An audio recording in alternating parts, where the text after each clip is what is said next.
Usap-usapan, bulong-bulungan na ang dating senator Sonny Trillanes ay ang susunod na DILG Secretary.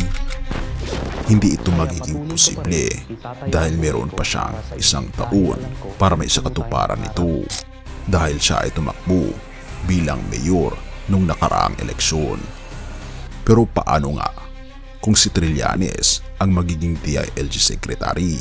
Ano ang mangyayari sa mga Duterte? Ano ang mangyayari sa ating bansa?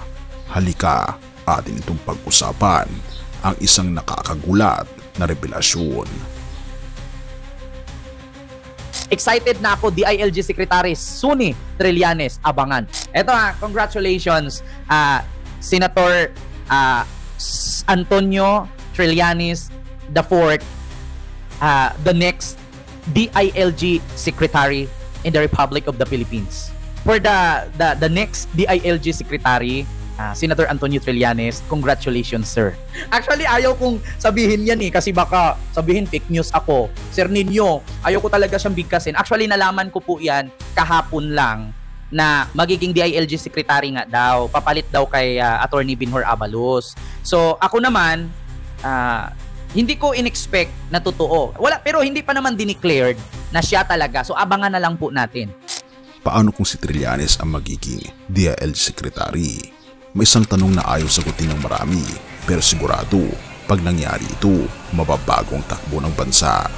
Paano kung si Trillanes ang maging susunod na DILG Secretary? Akala mo simpleng appointment lang ito, pero teka lang, ang totoo, hindi lang ito basta posisyon. Ito'y kapangyarihang hawak ng buong PNP, mga mayor, gobernador, at mismo mga proyekto sa grassroots level. Pero anong mangyayari sa mga Duterte? Anong mangyayari sa Pilipinas? Hindi ito kwentong pang MMK, ito'y political earthquake waiting to happen. At dito na ang simula ng alon, Trillanes versus Duterte. Si Trillanes, isang dating Navy officer, senador at vocal critic ni Duterte at maging ng kanyang mga pamilya. Isipin mo biglang siya na ang boss ng mga pulis at lokal na pamahalaan. Pero hindi lang ito pagbabalik, isa itong pagbawi ng kontrol, pagbawi ng hustisya, at maaring pagbawi ng mga kasong matagal nang nalilimot. Anong mabubuksan? Kung hawak ni Trillanes ang DILG, maaring mabuksan ang mga iniiwasang kaso ng EJK na sangkot si Duterte at maging ang kanyang mga anak. Isang pa dito ang napakainit na argumento ni Trillanes laban kay Pulong Duterte. Maaari niyang ilantad ang mga opisyal na dati untouchable, mga mayor, mga police chief at mga alyado. Therefore, ang mga pro-Duterte LGUs magsisimulang kabahan kahit ang mga disangkot madadamay sa pagyugyog ng sistema. At dito magkakaroon ng posibleng pagbaliktad ng gulong. Ang dating nagpapatawag ng mayor at general, ngayon baka siya na ang mapatawag. From kingmaker to the one on trial.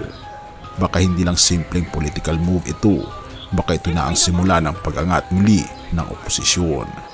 At dito magkakaroon ng tensyon, reforma o giyera sa politika. Hindi lang si Trillanes ang papasok sa DILG, papasok din ang takot sa mga opisyal na minsang pinaburan, papasok ang pressure sa mga tauhang sanay sa utos ng iba, at papasok ang ideyang baka may pagbabago pala. Therefore, makakakita tayo ng posibleng reforma sa LGU, mas istriktong audit, mas malinaw na accountability. Pero ligtas pa ba ang mga luma? Kung lumalabag sa batas ay talaga namang kakabahan. Pero hindi lang sila ang apektado, tayong lahat maapektuhan. Ang direksyon ng anti-drug war, kapangyarihan ng barangay hanggang sa peace and order, babaguhin. So anong dapat abangan?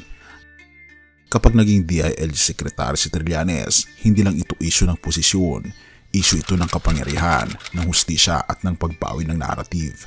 Therefore, ang tanong ngayon, handa ba ang Pilipinas sa isang DILG na may dugong rebelde? Handa na ba si Duterte sa isang gobyernong baka bumaliktad ang alas? Bumalik tayo sa tanong, paano kung si Trillanes ang maging susunod na DILG Secretary? Ang tanong pala ay hindi lang paano, kundi anong mangyayari sa susunod? Have mercy, O God, at purihin ang ating Panginoong Diyos.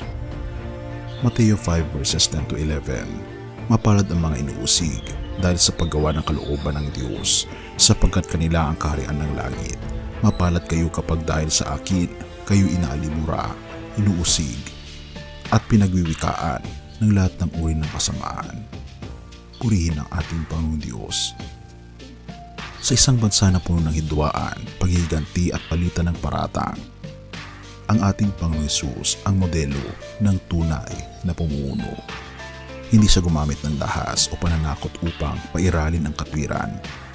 Ang kanyang kapangyarihan ay galing sa kabanalan, hindi sa posisyon. Kung may bagong pinuno na gustong magwasto ng mali, balikan natin ang paalala ng ating Panginoong Jesucristo. Ang paggawa ng tama ay may kapalit, pag-uusig, maling akala at pangungutya. Pero bilang mga tagasunod ng ating Panginoong Jesucristo, hindi tayo dapat matakot sa katotohanan. Ang pamumuno ay hindi para sa pansariling interes, kaibigan, kundi para sa kalahatian ng ating Panginoong Jesucristo at sa kapakanan ng mga naapi. Therefore, ipagdasal natin ang mga itinalagas sa pamahalaan. Hilingin natin na hindi lamang hustisya ng tao ang manaig, kundi ang hustisya ng ating Panginoong Jesucristo, makatarungan, mapagkumbaba at mapagpatawad. Sa bandang huli, ang ating Panginoon Hesus pa rin ang tunay na DILG, Diyos ng interior ng ating puso at local government ng ating kaluluwa. Have mercy, O God, at purihin ang ating Panginoong Diyos. Tayo manalangin. Ama naming Diyos na makapangyarihan sa lahat, tunay nga po, Panginoong Diyos, na kayo lamang po ang makapagbibigay sa amin ng tunay na kapayapaan at tunay na order sa aming buhay. Tulungan niyo pong ipasakop ang aming puso sa inyo ngayon at naway manatili kayo sa aming puso at isip mula ngayon at magpakailanman. Patnubayan po kami at patawarin po kami sa lahat ng aming pagkukulang at pagkakasala. At salamat sa pagdinig ng aming mga panalangin at salamat sa iyo pong walang hanggang pagmamahal sa amin, sapagkat ito po ang aming samot hiling sa matamis na pangalan ng aming Panginoon Hesus. Amen.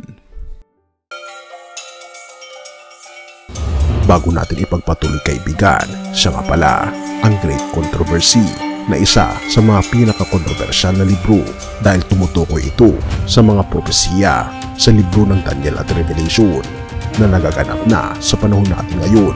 Bago ang pagdating ng ating Panginoong Diyos ay pinamimigay na namin ng libre sa pamamagitan ng PDF. At ito ay nasa limited lamang na panahon, kaya i-click mo sa description sa baba upang ma-avail mo, kaibigan, ang napaka-importanteng libro ito na magbubukas sa iyo sa mas maliwanag mong hinaharap. Purihin ang ating Panginoong Diyos at tayo magpatuloy.